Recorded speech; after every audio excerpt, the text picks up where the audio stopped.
And how's Utah treating you? It is delightful. We are currently in Colorado, right outside of Oh, Rocky Mountain National Park. So it's lovely. It's like 60 degrees here. oh my God, it is like stupid hot over here in Baltimore. Um, well, all right. Well, welcome everybody. It is 5:31. Very much appreciate everybody joining for this version of the Trauma Informed Care Task Force. My name is Zeke Cohen, proud to chair this task force. Today is Thursday, July 21st. As a reminder, we are live on YouTube. This meeting is being streamed and very much looking forward to our agenda today. I know we've got some great young folks from the Healing Youth Alliance. And I also know we've got some great committee work to get done. I've also got an announcement I'm going to put out once we get back from the breakout rooms. Very excited to share that. But also do want to just plug that we do. Hello, boo boo. No, you cannot have a lollipop right now. Give her a lollipop.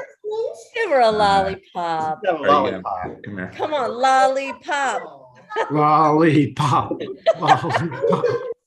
All right, only because all these people on this meeting say they want you to have a lollipop. Come say hi to them. Oh, yeah, I had to turn my camera on for this one. So cute. All right, go get a lollipop. Hey, my bud. All right, so in any case, sorry about that, y'all. So we are gonna go into our round the horn question.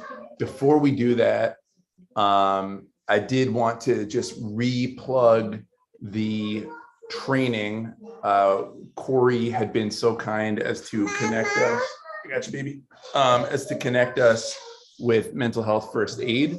So as a reminder, July 26th at 8:30 a.m.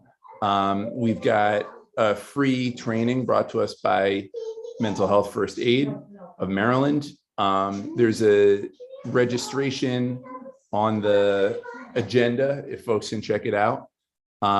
Really hoping that we can pack the room. Folks from Healing City, folks from the task force. Again, we know that we are in a pretty profound mental health crisis. And so we do want to make sure that all of us, as many of us as possible, are trained. I'm going to be there for as much of it as I can possibly get in. And I'm really looking forward to it. So I hope to see you all there. With that, we're going to jump right into Round the Horn.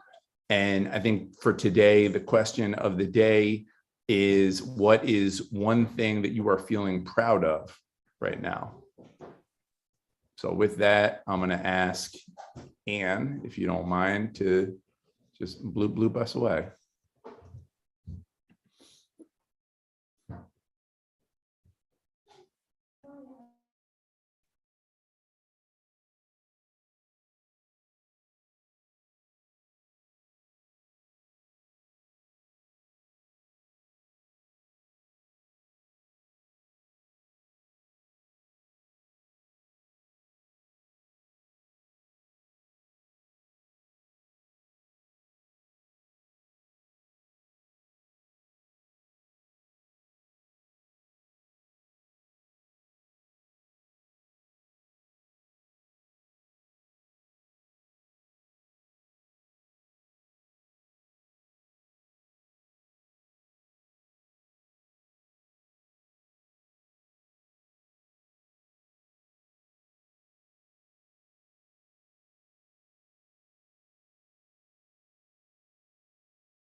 Haven't Ann. Hello, it's so good to see you. We're so glad to have you here tonight.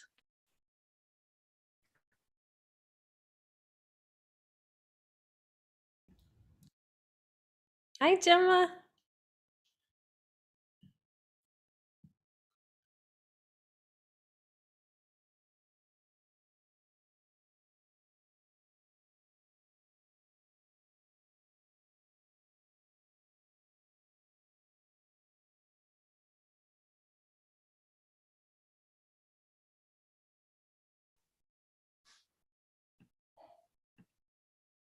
All right, welcome back.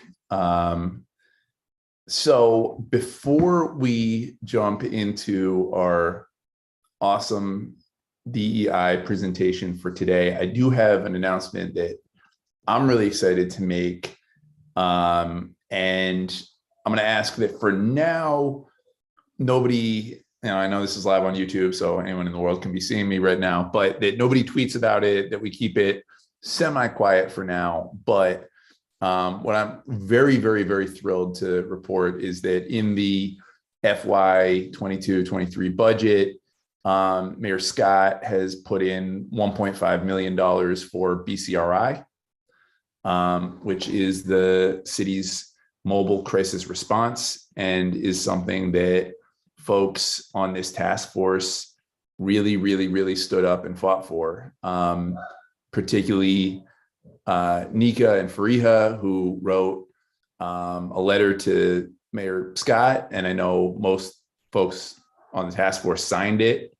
And in talking to the mayor during budget season, this is something that he is really passionate about, really believes in, this idea of making sure we are bringing the appropriate resource to different situations, whether it relates to car crashes and not needing necessarily a police officer to come out every time to that, but especially as it relates to mental health, where we know that in some cases, it is better to just have a clinical team.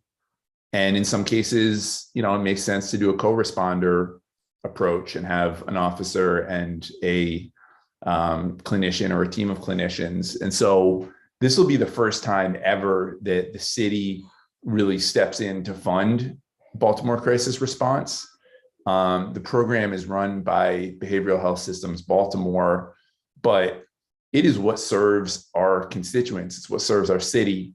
And so to be in this moment where, we are not only, the first city in the country to have legislated trauma-informed care, but are really building out a robust set of mental health services within our government, I think is really exciting. And I'm just really, really grateful for the leadership of folks on this task force and the push, because, there's a lot. 1.5 million, that is the most, certainly the largest budget ask I've ever got. And I think this year is probably the largest in terms of anything that a city council person asked for. So again, just props to everybody for making that push. And, the great thing too is that once it's in the budget, it's really hard to take it out.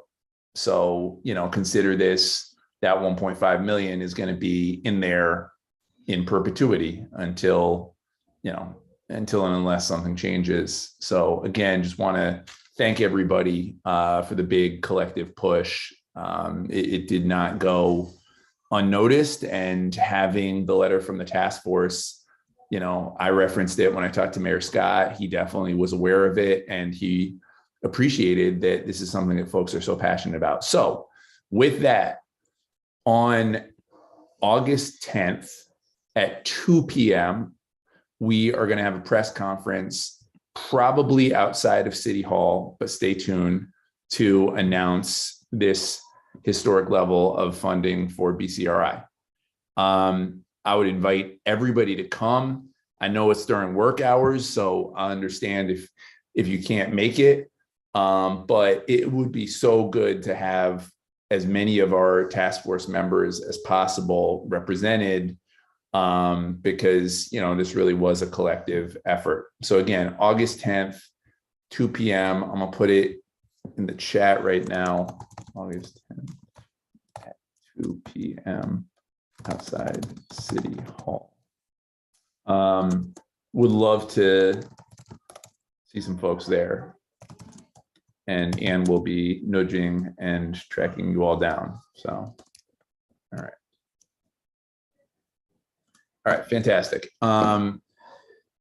Okay, so moving right along, really excited, Dr. Kyla and friends, to have our amazing folks from the Youth Healing Alliance here with us. For folks that don't know, they're an outstanding group of young people who support mental health for other young people as well as for adults.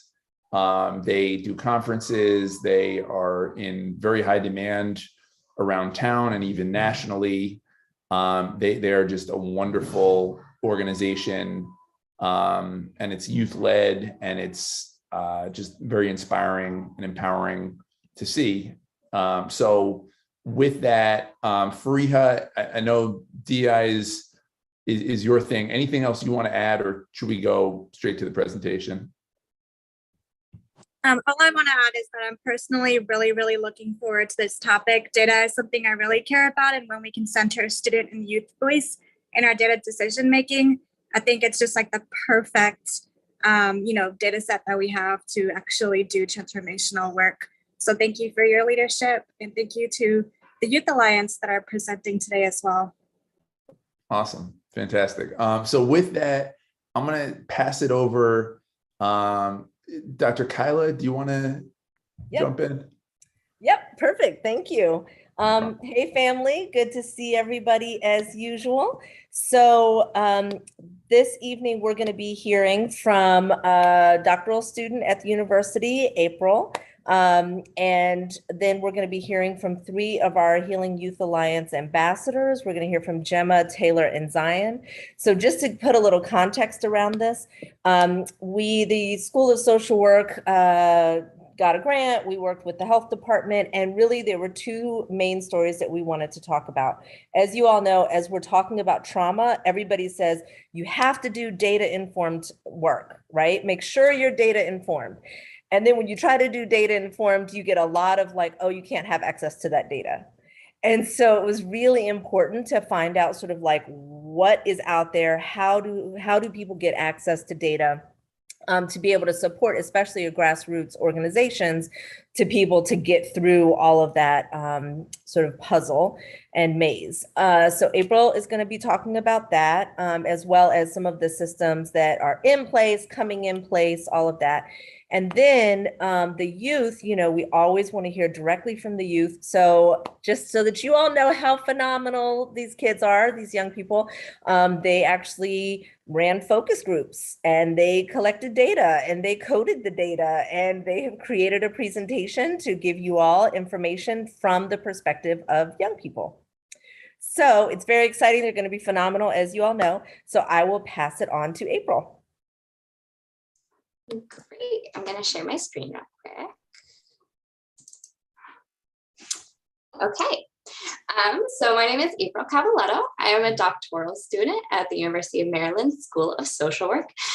So Dr. K explained what we're doing very well. But basically, we are working on a project that really has 3 components. So the first focuses on data sharing practices among youth serving agencies in Baltimore City. The second is on the behavioral health crisis referral systems for youth here in Baltimore City. And then the third is on experiences of race and trauma for youth here in Baltimore City. So together, these projects were developed with the goal of moving Baltimore City towards data-driven behavioral health service delivery for young people here. So I'm going to present those first 2 projects, and then our youth are going to take over for the third. So bear with me, I'll only take like 10 minutes of your time, and then I'll let the youth speak. So they'll take most of the time. So we'll take all the questions at the end though. So after the youth present, we'll take questions on everything. So the first one I'm going to present on is our data sharing practices on data sharing policies and practices in Baltimore City. So our methods for this project is that first we identified, contacted, and met virtually with data holding agencies in Baltimore City. So what we consider data holders include municipal agencies that collect, manage, analyze, or otherwise use large quantities of data that others may want to access. So I will show you on the next slide the 7 agencies that we identified as data holders. We then created a survey for youth serving violence prevention organizations related to data use and needs. For our projects, you may hear me refer to these as data users. That's because we see these as the organizations are really using the data that those data holding agencies have. We then identified codes from meetings and open-ended survey responses to identify strengths and challenges of the system. So then these are the 7 data holders that we identified in Baltimore City for data related to youth. So as you can see, they reflect a variety of areas. So social services, health, education, and criminal justice. There are also 2 data repositories here. So we have the MLDS and Youth Data Hub, who are already working on really connecting these data. This is not exhaustive. There are probably more data holders that we did not identify. So first I'm going to go over the data users, and this is really the results from that survey we sent out. So first, organizations reported that access to a variety of types of data would be helpful for their organizations and for their programs. However, the most commonly reported type that people said that they would be useful for their organizations was mental health data. The most common reason to use data for these organizations was to meet funding requirements. And the most common approach right now in Baltimore City for these organizations to obtaining data is through relationships with individuals. Some common challenges to obtaining data were not being sure where to obtain data and organizations declining to share their data. So some strengths that we identified of data sharing in Baltimore City. So first, data holders collect, house, or manage data relevant to serving youth in Baltimore City in a large number of areas. Really, if you think back to all those organizations I said, there's education, there's social services, there's criminal justice, there's a lot of areas going on, and they're collecting a large amount of data. This data can be used to assess program and service outcomes within or between agencies, and this can improve program outcomes for youth. And when agencies work together through data sharing, it can result in improved outcomes for young people. Some respondents also had aspirations for better data sharing to better serve youth. For example, this could reduce the number of times youth and families are asked sensitive questions, and this could reduce re-traumatization for youth. So some challenges of data sharing right now in Baltimore City. So sensitivity of data, this could be, for example, mental health or substance use data is sensitive data. And this could be due to interpretation of legal statutes such as HIPAA or FERPA. Infrastructure and capacity deficits include lack of database functionality, education on databases, staffing, funding, time limitations. Lack of collaboration can be related to agencies being protective of their data and not agreeing to share the data. Data literacy can limit data sharing, including a lack of education for agency employees on how to collect, manage, or analyze data. And then lack of data integration. So data currently lives in many different locations. Really, agencies are mostly holding their own data. So that can cause barriers to data sharing. So we need expertise to link existing data across sources.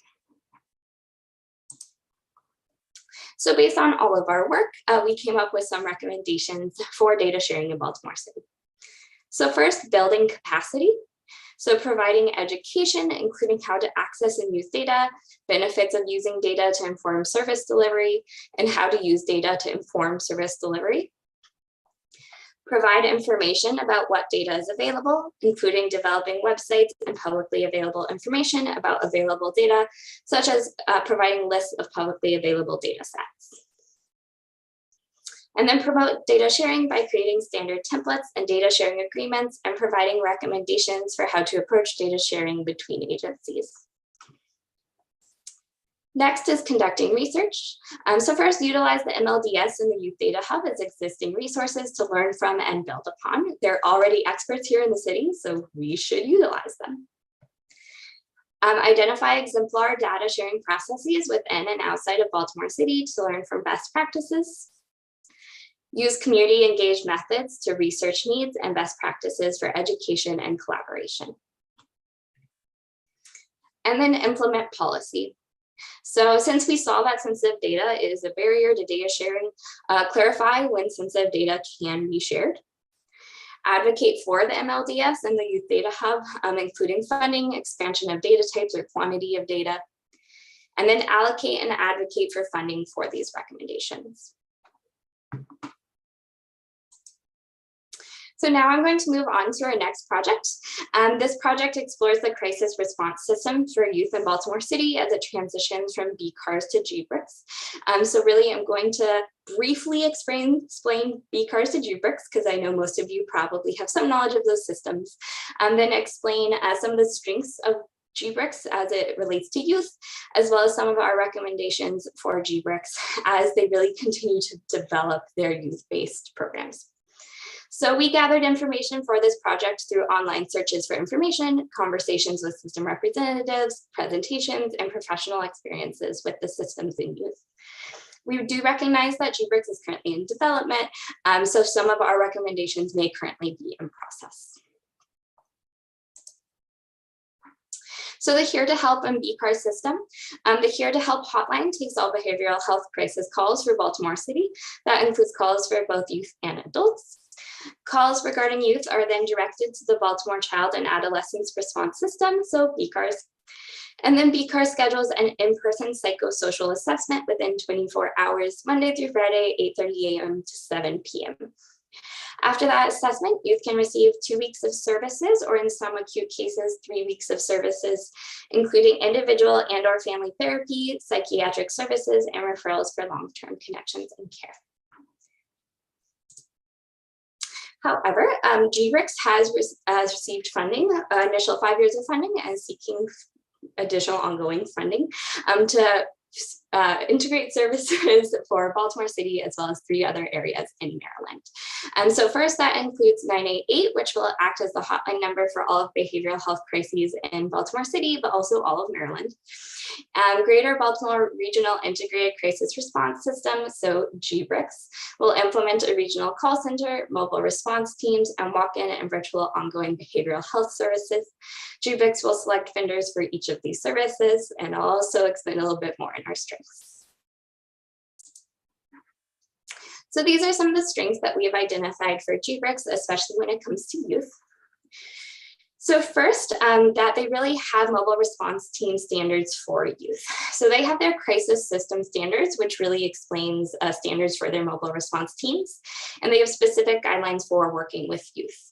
This includes follow-up times specific to youth, collaboration expectations for schools and child welfare, peer support incorporation, specialized mobile response teams for those under the age of 25. GBRICS also builds off the strengths of previous crisis response systems from the 4 areas served by GBRICS. It also directly addresses the limitations of those systems. For example, limitations related to timing. It now has faster response times for those mobile response teams, weekend availability, and longer follow-up periods. They've also involved their community really throughout the whole process. They conducted roundtables with community members, including youth-specific roundtables with the Healing Youth Alliance, and then those crisis system standards were created in collaboration with community members. There's some structural strengths. They have that funding for 5 years, which gives them some time to develop. That funding includes marketing and some youth-specific marketing. And it's also going to utilize pre-existing agencies as vendors, which means that there's going to be less structural buildup that needs to occur. They also recognize population-specific needs. Those crisis system standards recognize and includes details on working with some populations who experience, such as those who have experienced trauma, those who speak languages other than English, and those who are deaf or hard of hearing, for example. So based on the information that we've gathered, conversations we've had, and professional experiences with youth, we've also developed some areas that we have recommendations for GBRICS as they really develop youth services. So first, consideration of youth-specific needs. So consider how youth are different from adults in terms of what is best for follow-up and communication. For example, youth prefer to text. So texting might be an important need when it's coming to follow-up. Considerations for family involvement and when families should be involved in services, and needs for youth specialized therapists at those same day appointments, in addition to the mobile response teams. And for outreach to youth families and community service providers, we think that there's an importance of youth champions for the system and promoting the system. They're also going to need buy-in from community organizations and providers, and outreach to family members who are going to utilize the system. And finally, the same way that population-specific needs were a strength, we also think that there are some youth-specific considerations. They'll need resources for undocumented clients, also consideration of LGBTQIA populations in youth services, and especially that intersectionality between youth and LGBTQIA, and also need for sustainable funding that includes insured populations. So if you have any questions about these two projects, please feel free to contact Dr. Lori Graham. Her contact information is up here. And now I'm going to go ahead and stop sharing my screen so that our youth can take over and start sharing their project.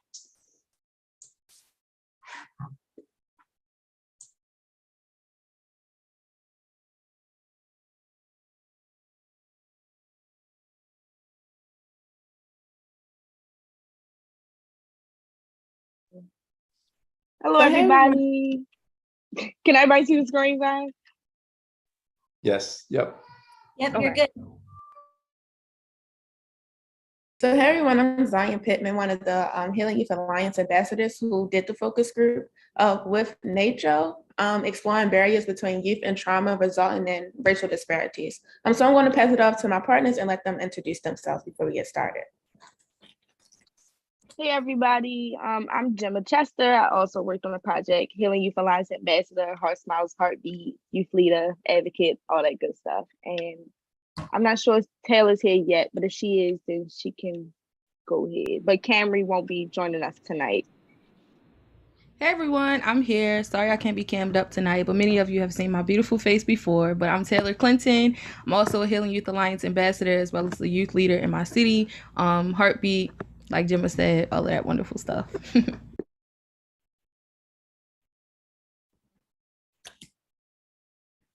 Okay, so going over the agenda for today, we're going to be showing you how we prepared for the focus group, also how we coded the responses and the questions that we received in the focus group, and then the very end will be any questions that you have about Miss April's presentation and our presentation. So I'm going to talk a little bit about the recruitment that we did. So as far as the process for recruitment, we did a lot of promotion on social media, as well as through word of mouth and other forms of networking. So that looks like us talking to the people who attend the Youth Advisory Board meetings for the Center of Adolescent Health with Johns Hopkins, also just like at the Heart Smiles events, sharing the focus group information also with the other Healing Youth Alliance ambassadors as well, and anybody else that we were connected with that lived in Baltimore City. And the interested participants, they filled out a Google form so we could collect all that information. So this time we had a total of 22 signups, and the demographics varied a lot, but 60% were female, 35% were male, 5% were non-binary, and then 80% were Black, 5% were Asian, and then 10% were Hispanic, and the ages range from 15 to 22. So this was what some of the social media promotion materials look like. So we just created different flyers that we feel like would attract the youth's attention, especially for us trying to branch out to get youth from different parts of the city and that were also from different demographics. So in total, we had 3 focus group sessions, and they varied from 45 to 60 minutes, and we had a total of 20 participants. So the focus group sessions were usually like later on in the day, but we did have to have one early on in the day, like reschedule for people who couldn't make those first 2 sessions. So to get into some of the questions that were asked, the first question was, as a youth in Baltimore, what is something in your community that you are proud of? And the responses from participants were seeing the community come together as one, policy change for both social and political issues, and then also the city's creativities. I remember them mentioning things like artwork. I know off the top of my head, Nacho Bangers, I'm not sure if you guys are familiar with him, but he came out with his own Doritos brand, and he now sells his own chips with his face on it. And I think it's like a really cool flavor that he also has. So I think that's also a part of our city's creativity. The next question was, what is an issue in your community that is important to you? Again, you said homelessness, lack of resources, and inadequate education, also conditions of schools, mental health, and violence within our community. The next question was, do you feel safe in your community? Why or why not? You said some communities have a lot of protections more than others. They feel safe depending on where they are, and also who they're with. Do not feel safe, just immune to the violence in the community. People they love, such as family and friends, help create a feeling of safety for them. And then also some communities lack protection in community from the law enforcement, or they misuse their power, meaning the police, school facilitators. Next question. As a youth in Baltimore City, what are some things that you have learned to do or practice to protect yourself? And these are things, I'm not sure if Zion or Gemma can relate to me, but these are things that I've done myself. I haven't really learned to do them. It's just second nature to me. But watching my surroundings is a really huge one that I always do. Just saying if I see, the same person twice, or like some of the participants said, the same car twice, or if I'm walking, I'm looking around also, and just being observant of my surroundings, especially about pumping gas. What one of the participants said, I make sure I look around to check my surroundings, making sure that I'm not leaving my door open.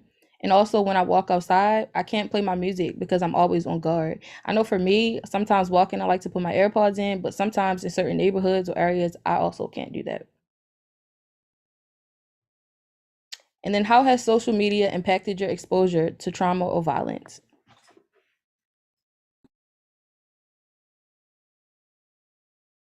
Okay, so this slide was really interesting. Well, not the slide, but the responses that we got were really interesting. And a lot of people spoke out a lot about this when we got to this question.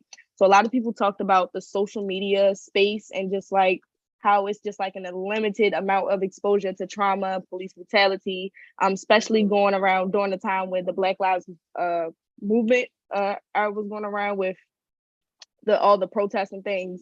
So a lot of people were like expressing their opinions about that. And also the Freddie Gray riots were brought up as well. So people sharing, as well as cyberbullying. So people just sharing things on the internet and you just coming across it. It's just like, kind of like you get like bombarded with all of these things that's coming towards on your screen, something that you're on every day.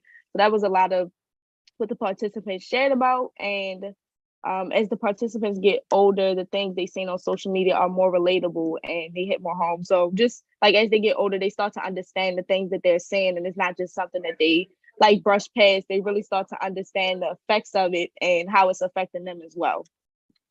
Also, people from different racial backgrounds face heightened exposure, and it takes a toll on them mentally. So I know like some people who I may go to school with or who may be from a different racial background may not see the same things that I see on social media because of who they follow or just like what the feed is showing at the moment because of like certain social media programming. So when or where do you witness you've been treated differently because of their race? So a lot of youth talked about being denied entry into stores or being followed around in stores.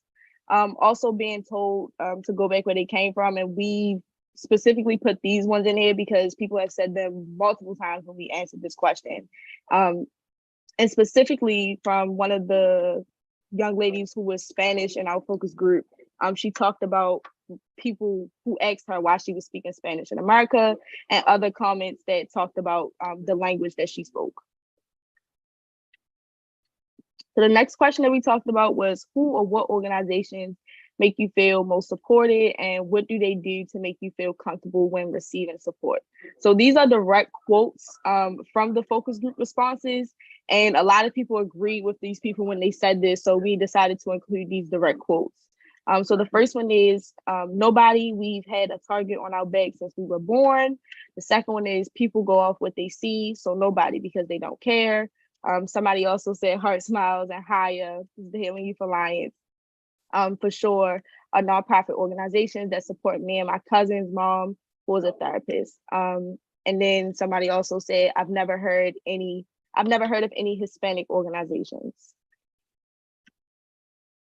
So the next question is, what kind of behavioral health services such as counseling, therapy, and case management are available at your school and your community for youth? So we had a variety of different responses, but again, these are some direct quotes from the focus group. So someone said, at my school, we have a therapist whom you can email if you want to talk to her, but anything else you had to pay for. Someone also said, we don't really have any at my school. We have counselors, but they are mostly busy, so it's not really anybody we can talk to at school. And then lastly, the student resource officers at my school talk to the students more than the counselors. So this is the conclusion. Zion's gonna close us out and yeah. Okay, so in conclusion, we have came like that everyone deserves a seat at the table. Youth do not feel safe in our communities. Equity should be increased between communities. Respect everyone as you want to be respected. And if you have the power, you can make a change. So we want to thank you all for listening to our presentation. Now it's open to any questions that you might have about the focus group we conducted.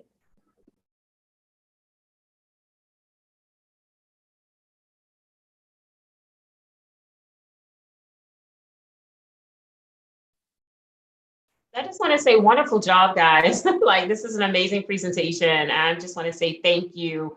You guys, sometimes we'll say, oh, great job because you're youth. No, you're leaders. And like, we've learned a lot and we'll continue to learn from you guys. And I wish we had more opportunities like this. Us old heads, we need to hear from you guys more because you guys have the blueprint for what's applicable for right now. So I just commend you and thank you for the hard work that you guys do. You guys are absolutely amazing.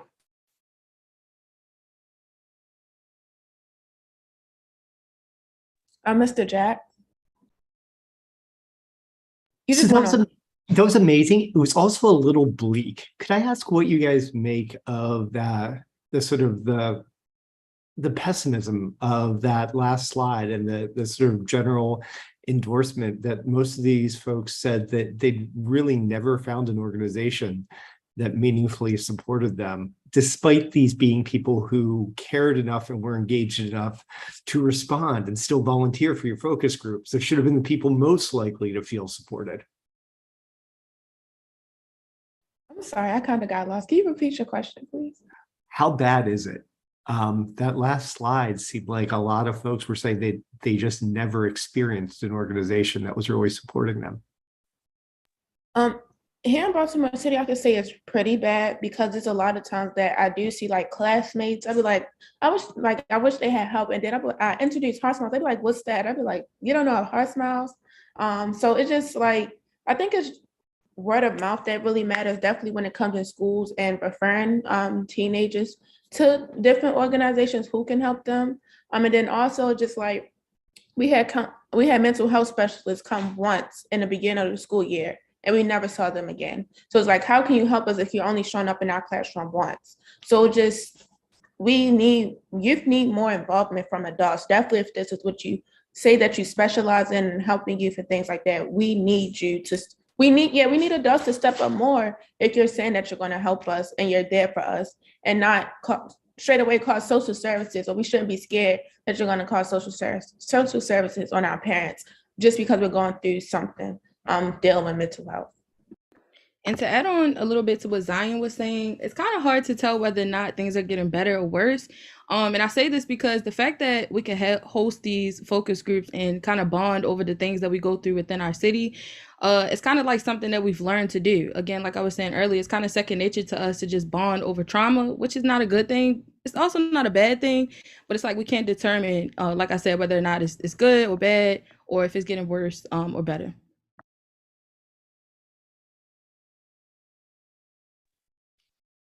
Mr. Edward, I see your hand raised. Hello. So I'm so sorry I came in on the tail end, but I'm pretty sure it was so amazing. So I was actually a teacher for many years, and a lot of times my students will come to me and tell me about a lot of situations that they were going through. However, I was wondering, what do you guys think about if there was like a school-wide or district-wide training for teachers to not be therapists, but to like hold groups after school, or maybe be able to have one-on-one conversations, because I know a lot of students prefer to talk to specific teachers. What do you guys think about teachers being able to take a training to be able to have maybe not all of the conversations with the youth, but maybe some like surface level conversations so they could feel like they could talk to someone? Oh, go ahead, Jimmy. I really like that idea, but I also know that that teachers get overwhelmed a lot as well. So that they have a lot of responsibilities as well. And they already play like a kind of like a stand-in parent role in general, because we're with them like most of the day throughout the week. I see my teachers more than I see my parents. So I know that that's kind of like not necessarily a big burden, because I know there's plenty of teachers, especially ones that I'm close with, that I would love to talk to, and they would love to get that training and be able to help their students. But it's also just like the question of like, how much can they actually take on, and when do the outside resources come in to help as well, to lift off, and help support the teachers as well as the students. I also agree. I think that's a really good idea. My answer would be youth. I feel like youth like the Healing Youth Alliance and other youth organizations are definitely prepared to do that type of work. And I think it would be better having a conversation or even just being in a group after school with my peers than just my teachers, because I feel like I see my teachers all day, and there may be some things that I want to express about my day or my life that I may not want to say in front of my teachers, whereas though I would be able to say it in front of my peers. So I also think that youth should be included in something like that. I want to add on one more thing. I had this teacher, Mr. Ecker, he's my physics teacher, and every single day he'll have these 3 slides with some good things you have, some bad things you have, and hot takes. And that really we took up like 30 minutes, which was really helpful because it was the middle of our day, just to express ourselves and just to vent. And he'll give us advice and stuff. So I think the training will be good, but I think it shouldn't be forced on teachers, because like Gemma said, they are overwhelmed. But that I could say that's really what I'm going to miss from my 11th grade year, because every time I went into that classroom, I know I can express myself here and feel in a safe space. And it was never a time where any of the classes, like whatever the bad thing that was in any of the classes, ever went outside the classroom. And even if we wanted to vent about other teachers, he'll just listen to us. So that was pretty good, of having like good things, bad things, and hot takes, of giving out, just voicing our opinion. Mr. Zeke. Let me defer to my colleagues, if that's all right. Let me go to Lydell and then Fariha, and then I'll jump in. Or I appreciate that.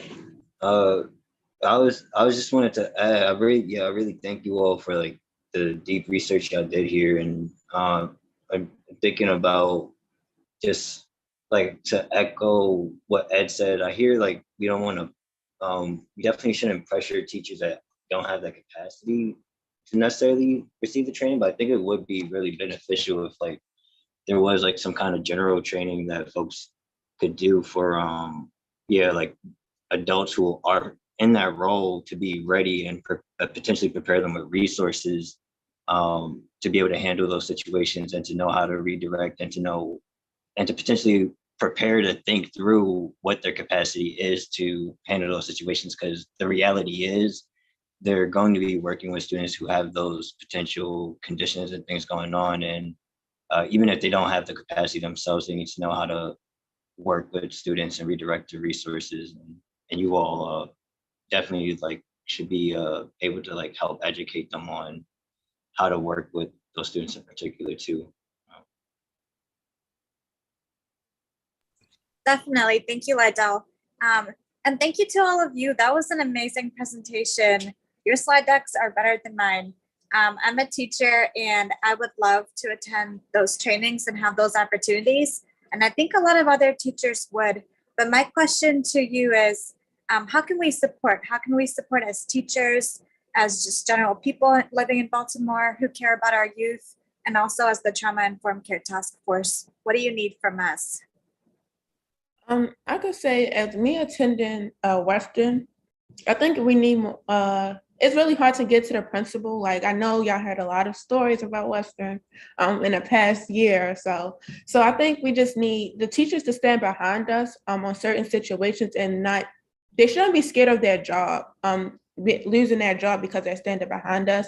So just like Kylie said, we need more consistency from like adults, teachers, and things like that. So if you know what we're like, quote unquote, protesting about or speaking about, just be like, hey, do you hear the students? Like, they really need you. They really need this. Instead of just stepping down because they're scared to speak up to their boss and getting fired. Because I feel like nobody should have fear of speaking up for themselves, and definitely when it comes to mental health or anything in schools. I'm definitely in Baltimore City when we already lack the resources that we have. I mean, as teachers, Western lost a lot of teachers. So it's just like, we have to meet halfway of giving you what you need, like as a student, and then also receiving it back from a teacher. Absolutely. So connect with every single school, connect with your building representative for the Baltimore Teachers Union, because that's the person that's going to help teachers make sure they can advocate for students and for staff in ways that also protect their jobs. But thank you for your presentation. I really appreciate y'all. So first off, yeah, great work. Appreciate the rigor of research, and it's awesome to see you all doing, graduate level research. So congrats to you all. It's a great presentation. Two things. One is I do agree with Lydell. I think just reflecting on my own experiences as a teacher, not that I needed to get an MSW and become a clinician and be a social worker, but it would have been helpful to just kind of better understand trauma and what it does and how it impacts people's brains and what are the symptoms and what are the signs of it. Just that baseline to be able to better support not only my students, but also myself as an educator, just to kind of understand it and not, I think a lot of teachers, the tendency is like to get defensive and to sometimes yell and get frustrated and get upset. But I think, what you all are reporting is really real, and it does not get talked about enough. And it's definitely something that I've pushed a little bit with city schools that, we got to do a little more on this issue. My question for you all, just thinking about the pandemic, knowing that I think collectively we're all sort of in this mental health crisis. Folks are suffering in different ways. I think older adults have experienced a lot of isolation and having a social distance and being really vulnerable physically to the virus. I think that for parents and young people, it's been a whole different set of issues, but definitely have seen, certainly in a lot of the schools that I represent, just a huge amount of mental health challenges and just there's a lot of pain that I think kids and adults are feeling. So I'm curious, just, kind of in this moment, as we come out of COVID, as we now are seeing like the mental health impacts, what would you all recommend? Should we be having more of these conversations? Obviously, like, you all are leaders in this space, but I'm just trying to think, kind of from a policy level, how can we better engage with young people in this really, really, really difficult moment that I think we're in? I know for I know for me and a lot of other youth, sometimes the support feels like judgmental almost. So making sure the support is like unjudgmental and that you're supporting us in the ways that we need to be supported, not that you think that we need to be supported. So I know there's also like a lot of that. I know somebody asked about a question about the youth not feeling supported within like certain organizations and stuff. And that's also another thing. And somebody mentioned consistency in the chat as well. But the organization supporting the youth and where they feel like they need to be supported in and not where they actually need to be supported in. So it's kind of like not completely useless, but the youth don't see the best benefits of it because that's not what they need at the moment. So making sure you actually get the youth voice and opinions at the table to understand what exactly they need and then assessing that problem that they voice to you. And I feel like that would make the process a lot easier if you hear the problem and then you address it instead of just assuming the problem because of the situation and then addressing it. I want to build also what Gemma said, and also make sure that it's everyone included from like pre-K to 12th grade, just in a different setting. That makes, well, like if it is possible, but yeah, because I know it was a lot. Like when my little cousin went back to school, I never thought somebody could get bullied so much. Like he would come home and like just looking at him, it was just horrible. So just understanding what can everyone use at the table when it comes to that, because it was a lot of times I think his teacher was not trained to handle something like that, because he did lose his dad and she wasn't able to handle his behavior, anything. And he's not a bad child. I just think she didn't have the proper training. Yeah, you got your education in college for teaching or whatever, but they don't have the actual trainings like for mental health, trauma, things like that. So I really do think the training is needed. Like Gemma said, the support and meeting us where we need to be needed and asking us instead of just assuming. Awesome. Well, again, thank you so much for joining us.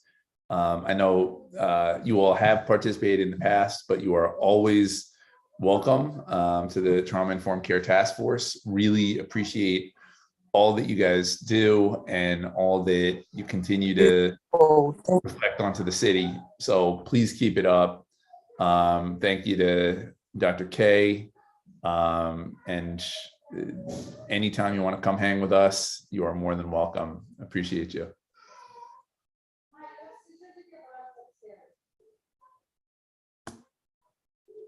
All right. Maybe one more virtual round of applause and reactions and whatnot for our amazing presenters from this evening. Also, thank you, April. Really appreciate your presentation as well.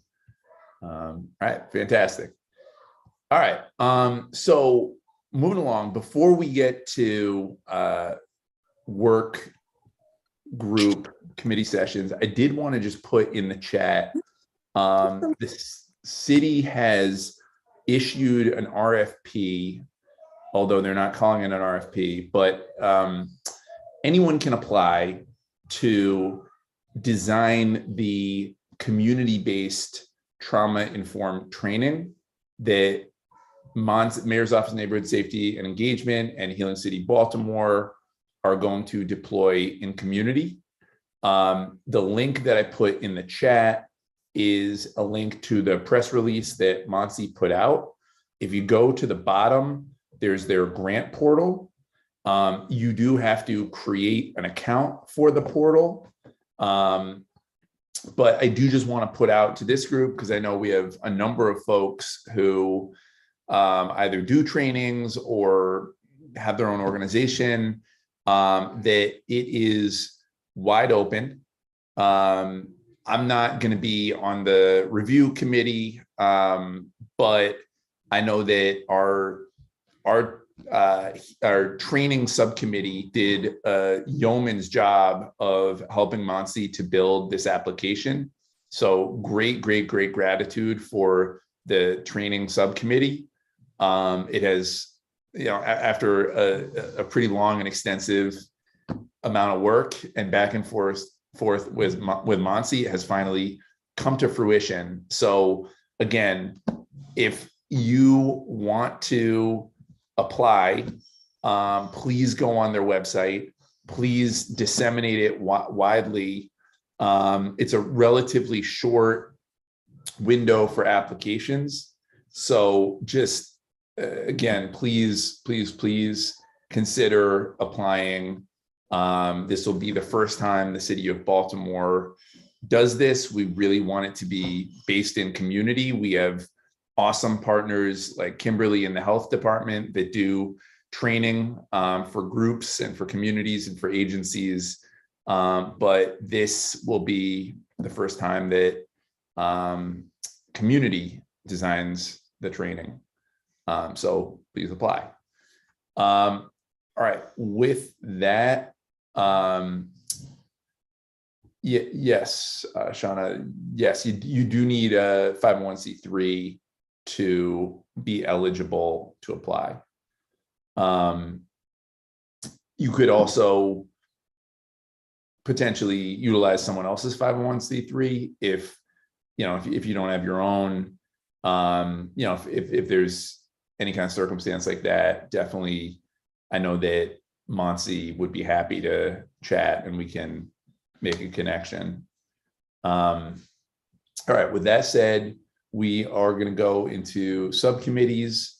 I'm going to start over at the decolonizing group, but again, really appreciate everybody. Again, special shout out to the folks that wrote the letter to Mayor Scott to get $1.5 million of funding for the Baltimore crisis response, and major shout out to the training subcommittee who helped to build this application for the community-based training. It's really good to see. With that, we'll disperse.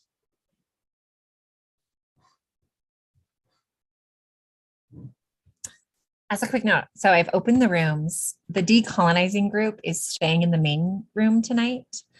And there are a handful of folks that I think are here for the presentation. I've assigned you to the youth group, but I know many of you are not staying on. However, there are some of you that I don't know where you want to be. So decolonizing group, maybe sit tight for just a second while I get a couple people into the right places. So yes, Fariha, I'm going to shift you over to the youth group.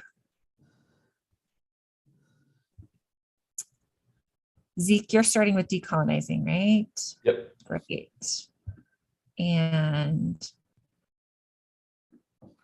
Edward, I'm not sure where you want to go. I got stuck. I don't know how to get out. I'm old. Oh. Mark, I've got you with the twin group, but I'm not sure how to get you there. I saw it flash on the screen, but then I was typing Dr. K and it went away. It should be.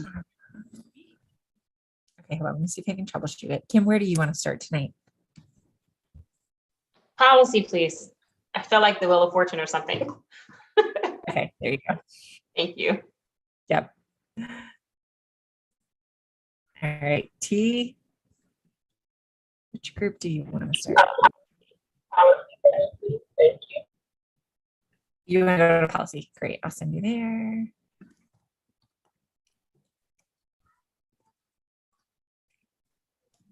Okay, Dr. Zinn should be in medical. Theoretically, we've got Monica, Zeke, and Shauna Murray Brown in this group right now. And everybody else should be in a different group.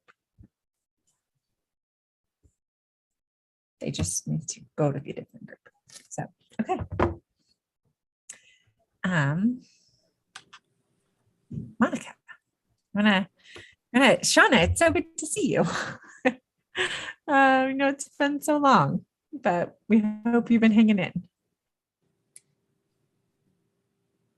Hi, Hey, Shauna, Shauna, good to see you. Hey, you're muted, my friend. I said, hey, I'm hanging, and I will probably be interrupted by my child because I snuck out of my house and sitting on the front porch. We'll see before she realizes. But happy to be here and see what's been going on. I'm here. I'm here. Monica been holding it down whole time. Look, it didn't take long. I know that feeling. Shauna, you taking good care of my little niece, Chris Burnett's kid too? Oh yeah, that's a multiple times a week experience. We live walking distance from each other. So. I know you do. I was over there and Chris was like, "Oh, that's Shauna live over there." Mom, I'm right behind you. Yes, I know, Iman. Thank you. Yes, yes. She loves Soleil and she likes to visit regularly. Sometimes it's just because she wants to. Hey, Mom, I like playing peekaboo. And I like playing peekaboo. Yes, yes, you do. Okay, so yes, I'm here and go. Come on, Monica. What's been popping? So not much to update. I think we have a presentation pending. We asked Zeke and Anne to help us move a little bit of our nutshell to do more stuff with our group. David is currently consulting for the Office of Planning, and they are he's facilitating trainings for storytelling. And we agreed with Jasmine that it could be a good opportunity for us to have conversations, to have conversations about decolonization, or what colonization means and how it's impacting our lives now, and how that connects to race and racial issues. So we will have to prepare a presentation for our, I'm congested. We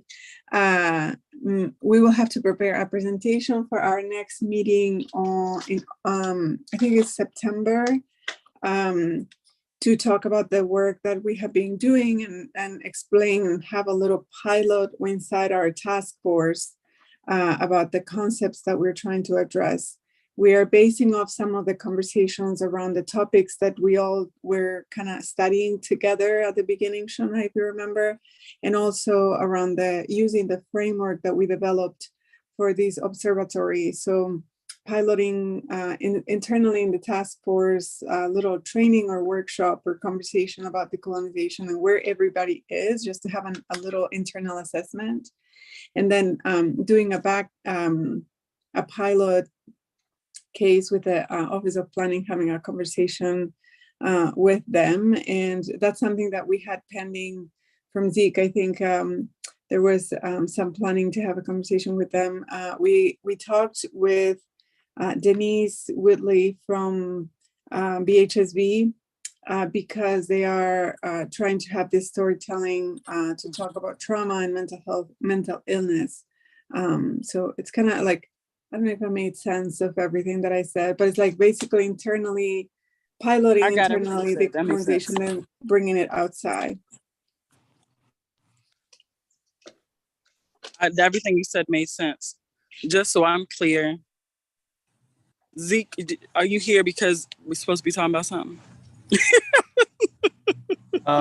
there anything we're missing I'm here here? because I like you, Shauna and Monica and Anne. That's why I'm here. No, so Anne had asked me to come by to try to figure out the piece around planning. So yeah. So here's what I think probably makes sense is, if you feel ready to go on that, why don't we just get together, me, you both, whoever else we want from this group, maybe David, and Chris Ryer, who's the director of planning, and one or two folks from his team, and just have an initial conversation. I can tee him up for it. But I think like if you feel like you're ready for prime time, or at least are going to be in September or whenever, then I think we should just go ahead and do that, so that, you know, he can hear from you, you can hear from them. Because I'd love to get it going. Yeah, thank you, Zeke. So I think we agreed that we will need this next few weeks for preparation to have like materials organized, and then we can have a conversation with them in September. So we will have our task force conversation around decolonization and the conversation with planning also in September. I think both things will be more feasible. Right now, there is not much planning to do. If there is a vacation, a lot of people off, and heat waves, sounds like maybe we can try to get together in September. Got you. That works. So do you want to just even like put this on Chris's radar? Because yes, absolutely. I think we should allow ourselves time to prepare and plan and have a meeting with them soon. Yeah. Gotcha. Okay. So I have a question that might influence the planning process, and that is, for Monica specifically, has there been some ideas about who wants to be in the position of actually facilitating the trainings versus those that are simply supporting through the cultivation of the data needed to create the trainings? Yeah, that is a great question. What we wanted to start with is more an assessment of where we are. Because right, but that David required, do we mean like an actual like a qualitative assessment based off of doing a pilot training and getting feedback, or the kind of assessment where folks get like a quiz and they are invited to answer insights about their extent of understanding about decolonization? Yeah, more the second option. And the reason is because we thought that we shouldn't just jump in the field and say, okay, we're going to teach everybody how to do how to decolonize things, right? Because it could be just a one-time thing or a long-term process, and we don't know how it's going to start, how people are going to react, how organizations are going to react, really. So the assessment is to understand where we are. Have we ever thought about it? Are we thinking about it? Are we open to have that conversation? And that's the plan for September, is have that reflection for the task force.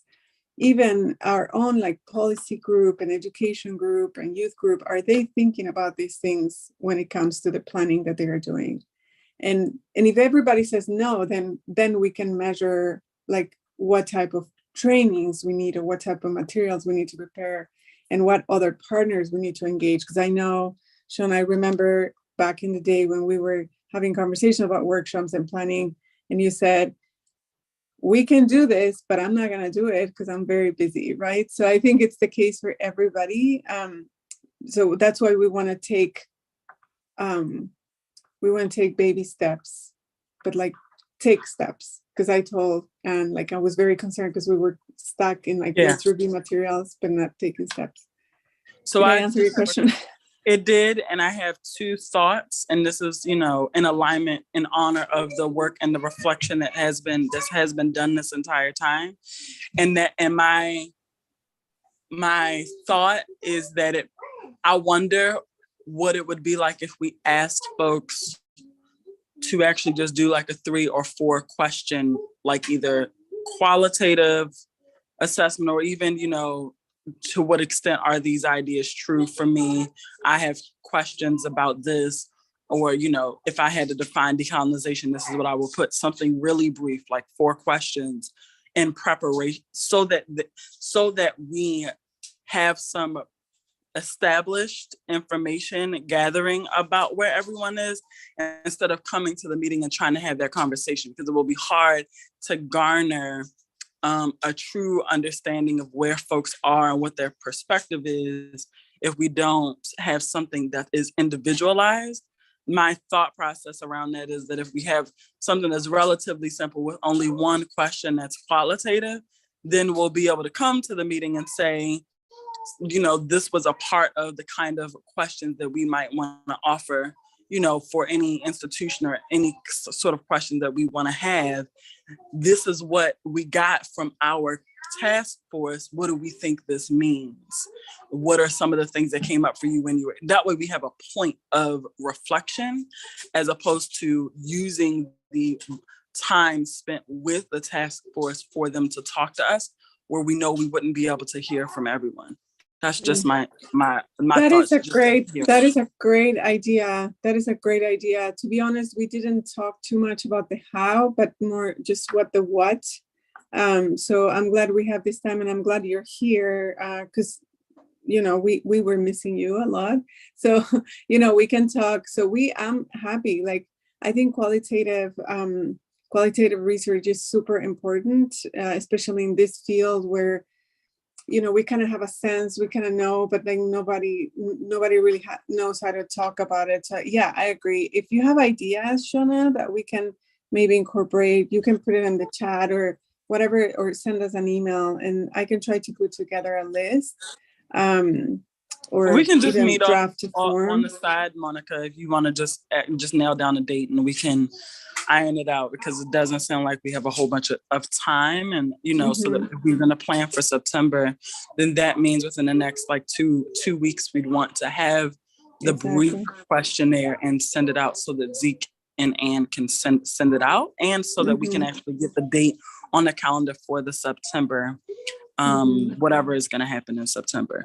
My intention is, you know, I always say, I'm not trying to, you know, I'm just sharing my Absolutely. Yes, I think, Anne, we already are in the calendar. Are we for September, or am I making it up? Yeah, so we're on the calendar for September 15th for this group to kind of present to the task force. Got it. Yeah. That's good. Okay, so I can send you a link right now to you, Monica, so we can just meet. You and I can meet and coagulate the information. That way, at the next meeting, we can share what we've come up with. Let's do that. I love that. Yeah. I love that. Okay. Go ahead, Zeke. I see you. So do you want me to reach out to Chris now and put this on his radar, or just let it sit for a little bit? I wouldn't. I probably this person is really busy. I will probably ask and say that we have something. I don't know, Shona, what you think. I feel that the sooner we put something in their calendar will be better. So I just need some clarity on who Chris is. Help me. Chris is the director of the planning department in Baltimore City, Chris Ryer.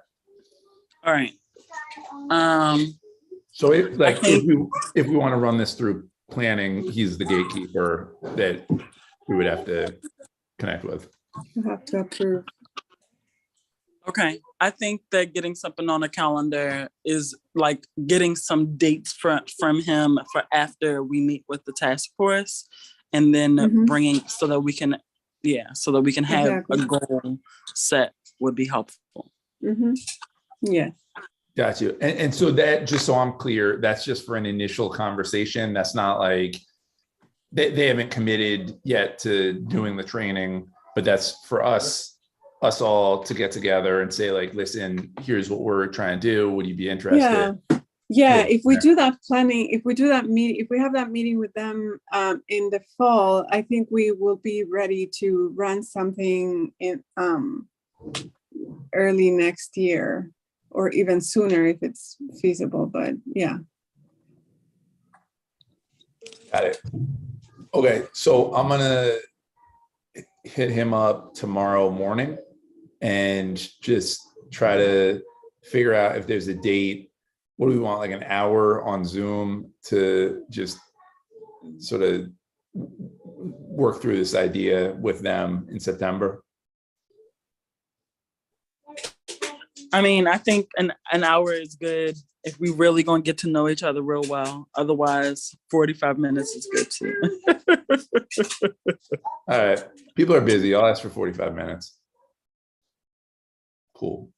And I'll chat with him between now and then, just kind of give him, like, you know, here's what this is, and we will have more material in the next few weeks, Zeke. So we will be giving you updates on where we are with our presentation and the assessment and everything, so we can like shape the meeting a little bit more.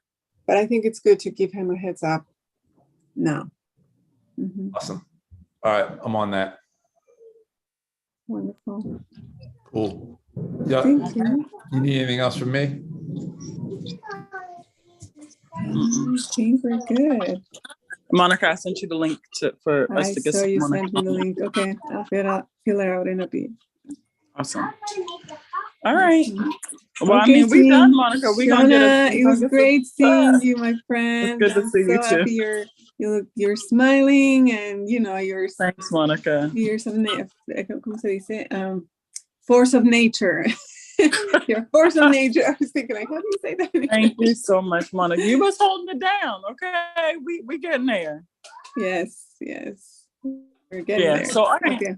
So let's figure out a time, and that's not. I honestly don't think it's gonna take more than 30 minutes with us talking. Yeah. Because we'll just come with certain ideas. I will come with certain ideas. We can create the questionnaire, and it ain't gonna take long. Yeah. Wonderful. All right. Okay. Thank you. All right. I'll talk to you soon. All right. Thank you. So wait, everyone. if we can leave, but Anne's going. And you're gonna. Yeah, you're good. I don't You wanna, can leave, and I'm here, and I'll send Zeke to another room. So you're set. Okay. Thank Okay, you. cool. Thank you, All everybody. right. All right. All right. Bye-bye.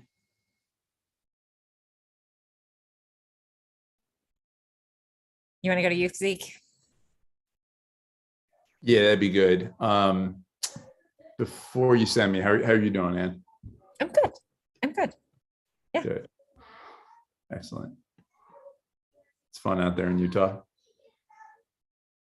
Yeah, I mean, it's been phenomenal this week to see my family, but literally the two boys had COVID, and so we didn't see family for 9 days. So, like, well, that's not true. We saw family and we gave COVID to 6 people, including a 5-month-old, before we were like, shoot, we have COVID. We gotta peace out of here. Oh man. Sorry, sister. Hopefully we see you next week. That's wild. So, but yeah, it's been great. We've spent probably the last 2 weeks or so outside all the time. So that's been really lovely. That's awesome. So you guys quarantining now? We aren't now, but we were. So when the boys were positive, we found out Saturday and we left on Sunday, and we didn't see people until this last Monday. So we were in rural Wyoming camping, because there's nowhere to quarantine when you're on vacation unless you suddenly want to pay for 8 nights in a hotel somewhere. So Yeah. All right. Well, nice. glad you got the time. It's awesome. yeah, you too. All right. I will send you over to youth for the last 7 minutes of their conversation. Sounds good.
Still there, Ann? Hey, Phil. Yeah, I'm still here. Okay, so if you just text me sometimes when we might be able to talk, we had a really good breakout session, but there's meetings getting scheduled with the governor's office. With the Rec and Parks is moving forward. I just want to make sure you and Zeke are connected in with some of the stuff, because we tried to get a meeting, but we never set up with a policy group. So the group, we just moved forward. Okay. And so we've been meeting to get some of the stuff set up. Okay. Yeah. I will text you sometimes early next week early next week. Yeah, early next. Great. Have a good weekend. Hopefully it cools down by the time you get here. Thank you. Hey, Fariha. Hey, Anne. I hope you're doing well. Margaret wanted to meet with me to debrief the policy subgroup. Is she still on? And if so, would it be okay if we hang out in that room for like 3 minutes? Yeah, I fell out. Is the medical group still meeting? The medical group they all just left. All right, so my internet crashed. Bye. Bye. Yeah, Fariha, you are welcome. I'll move you over to the policy group, and you're welcome to stay on there. Thank you. Thanks.